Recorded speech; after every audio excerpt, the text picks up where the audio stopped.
आज सुनिए मेरी लिखी कहानी हस्बैंड चाहिए। तृप्ति एक पढ़ी लिखी लड़की है जो अब दिल्ली में एक बड़ी एडवर्टाइजिंग कंपनी में काम करती है। कॉलेज के बाद उसकी ये पहली नौकरी है। पहले जिसकी भाषा तक साफ नहीं हुआ करते थे, वो तृप्ति आज देश विदेश की कंपनियों के लिए एडवर्टाइजमेंट्स लिख रही है। वैसे तो जो भी लोग तृप्ति को जानते पहचानते हैं वो बता सकते हैं कि तृप्ति एक डाउन टू अर्थ लड़की रही है, लेकिन गीता में लिखा है ना, बदलाव संसार का नियम है। तो यही तृप्ति के साथ भी हुआ। अब एक दिखावा, नकली जिंदगी और अपने हिसाब से इस्तेमाल किए जाने वाला सूडो फेमिनिज्म प्लस लिबरलिज्म और हर वो चीज़ जो आजकल ट्रेंड में है, उस सब का मिश्रण तृप्ति की पर्सनैलिटी में देखने को मिलता है, जिसकी वजह से उसके कई पुराने साथी छूट गए और जो साथ हैं वो खुद इसी पर्सनैलिटी के शिकार हैं। खैर, आज तृप्ति ने अपने फ्रेंड आशीष की कंपनी से एक एग्जीक्यूटिव को बुलाया है। उम्र के इस पड़ाव पर अब तृप्ति को अपने लिए एक परमानेंट लड़के की तलाश है जो उसका लवर कम हस्बैंड बन सके। आशीष से तृप्ति की मुलाकात ज़्यादा पुरानी नहीं है। दोनों पहली बार शहजाद पनवाड़ी की दुकान पर मिले थे और इनकी मुलाकात तब हुई जब सिगरेट खत्म हो जाने के बाद तृप्ति पैसे देने लगी तो शहजाद पनवाड़ी ने कहा कि छुट्टे नहीं हैं, तो इस सिगरेट के खुले पैसे आशीष नहीं दिए थे। इसके बाद ये रेजगारी वाली हेल्प पहले फ्रेंडशिप और फिर एक फ्रेंड्स विद बेनिफिट्स में बदल गई, जबकि तृप्ति खुद पिछले 3 साल से रिलेशनशिप में थी। आशीष के पास फंडिंग थी, इसलिए उसने अपना एक ऐप बनाया जिसका नाम है साथिया। साथिया एक ऐसा ऐप है जो लड़के लड़कियों के लिए सच्चा प्यार करने वाला वेल सेटल्ड पार्टनर ढूंढता है।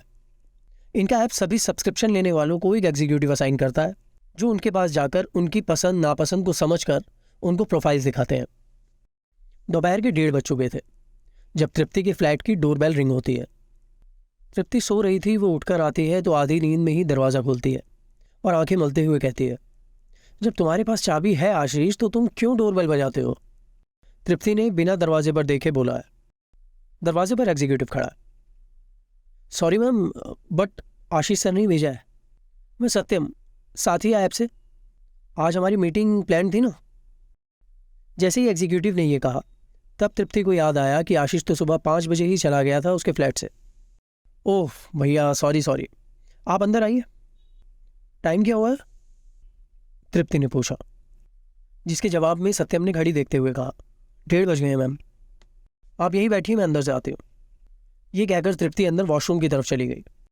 सत्यम वहाँ बैठा हुआ बिखरा हुआ कमरा देख रहा था।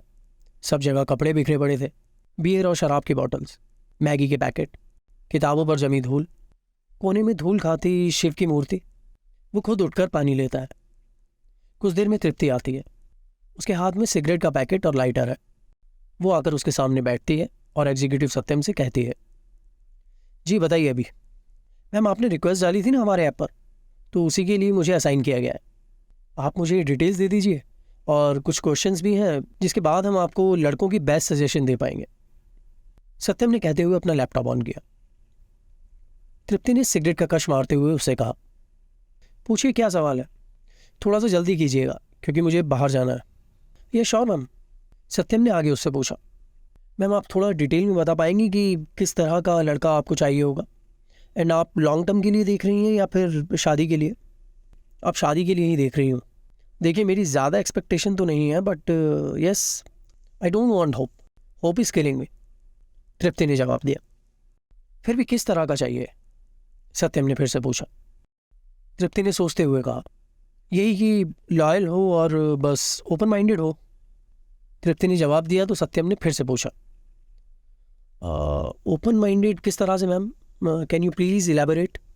एक्चुअली हमें हर छोटी बड़ी डिटेल्स ऐड करनी होती है। ओपन माइंडेड से मतलब है कि मुझ पर कोई रोक टोक ना लगाए। मेरे फ्रेंड्स चाहे वो मेल हों या फीमेल, उससे उसे कोई आपत्ति नहीं होनी चाहिए। रात को मैं कहाँ हूँ, किसके साथ हूँ, ये सब ड्रामा नहीं चाहिए। You know my job is like.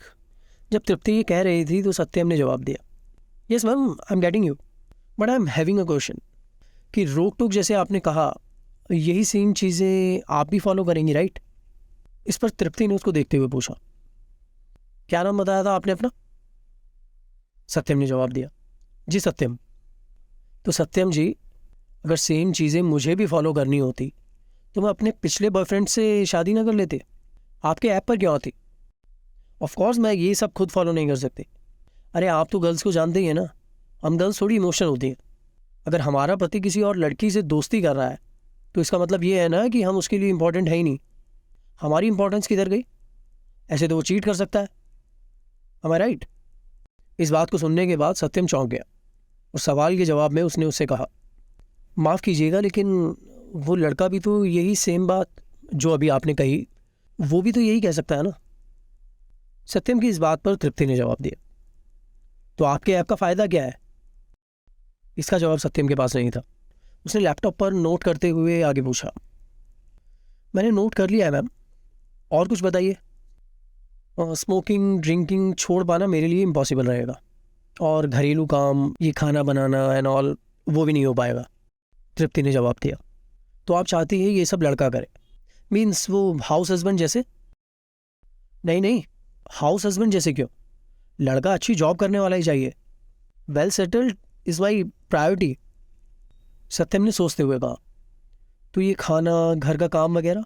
अब मैं समझ गया, वो बिग बॉस जैसा ना, मतलब अपना अपना खाना बनाओ, अपनी अपनी प्लेट धो दो, वैसा ना मैम? क्या? नहीं, उसमें भी तो मुझे अपना खाना और बर्तन खुद से करने पड़ेंगे ना। वो सब नहीं, मेड होनी चाहिए घर पर। And one more thing, family के साथ ना हो, सेपरेट रहने वाला चाहिए। सत्यम ने बड़े गौर से ये सब सुना और नोट किया। मैम देखिए, जैसा मैं हमारे प्रोफाइल्स में देख पा रहा हूँ, टोटल 3 प्रोफाइल्स आ रहे हैं इन डिटेल्स के बाद, जिसमें से एक ने पिछले हफ्ते आत्महत्या कर ली है। ओहो, ये प्रोफाइल बंद करवाना पड़ेगा, सॉरी। दूसरा जो है, बट उसकी एज आपसे 8-10 साल ज़्यादा है। और ये तीसरा जो है, लेकिन ये तो मैम जॉइंट फैमिली में रहने वाला है, स्मोकिंग ड्रिंकिंग इसको ना पसंद है, फ्यूचर में ये बच्चे भी चाहता है, इसने मेंशन किया हुआ है यहाँ पर। तृप्ति ने भड़क कर कहा, ये किस तरह के लड़के हैं जिसे स्मोकिंग और ड्रिंकिंग से नफरत है? अरे मैं स्मोकिंग करती हूँ because it's my fucking life, it's my choice and it's my decision not to have children, because उनके आने के बाद रिस्पॉन्सिबिलिटीज आएंगी जो मैं निभा नहीं सकती। और लड़कियाँ क्या सिर्फ खाना बनाने के लिए बनी है क्या? हिंदुस्तान में सभी की सोच इतनी छोटी क्यों हो गई है? ब्लडी पीपल, यहाँ तो उल्टा रूल होना चाहिए, हम लड़कियाँ रिलेशनशिप में होने के बाद भी किसी के साथ भी इंजॉय करें, इसको नॉर्मल कर देना चाहिए। ये कहते हुए तृप्ति ने जेंडर डिस्क्रिमिनेशन, फेमिनिज्म, लिबरलिज्म से लेकर मार्क्स जैसे बड़े बड़े शब्द इस्तेमाल करके एक लंबा चौड़ा भाषण एग्जीक्यूटिव सत्यम और उस जालिम समाज पर सुना दिया। सत्यम ने सब कुछ सुनने के बाद बड़ी शालीनता से जवाब दिया, मैम देखिए, जैसे आपकी चॉइसेस हैं वैसे ही इन लड़कों की भी होंगी। हम आपको बुरा या इन लड़कों को सही नहीं कह रहे हैं, हम तो बस ये कह रहे हैं कि जिसकी ज़िंदगी जैसी है वो वैसी जिए। हम आपकी सभी बातें समझ रहे हैं, लेकिन फ़िलहाल हमारे इस ऐप पर बेस्ट चॉइसेस नहीं दिखा रहा है। बट कुछ दिनों का समय दीजिए, आपने जो भी नोट करवाया है उसे हम अपने डेटाबेस में चेक करते रहेंगे, और जैसे ही कुछ मिलता है हम आपको कॉल करेंगे। ये कहते हुए सत्यम ने अपना लैपटॉप बंद किया और जाने के लिए उठने लगा। तब तक तृप्ति अपनी तीसरी सिगरेट खत्म कर चुकी थी। वो खड़ी हुई और झल्लाते हुए बोली, इस देश में एक अच्छा और सही लड़का मिलना आखिर इतना मुश्किल क्यों है? गॉड। ये कहते हुए तृप्ति अंदर चली गई। सत्यम तृप्ति को देख रहा था और फिर वहां उस कमरे में बिखरे पड़े सामान को। बस इतनी सी थी ये कहानी। हस्बैंड चाहिए।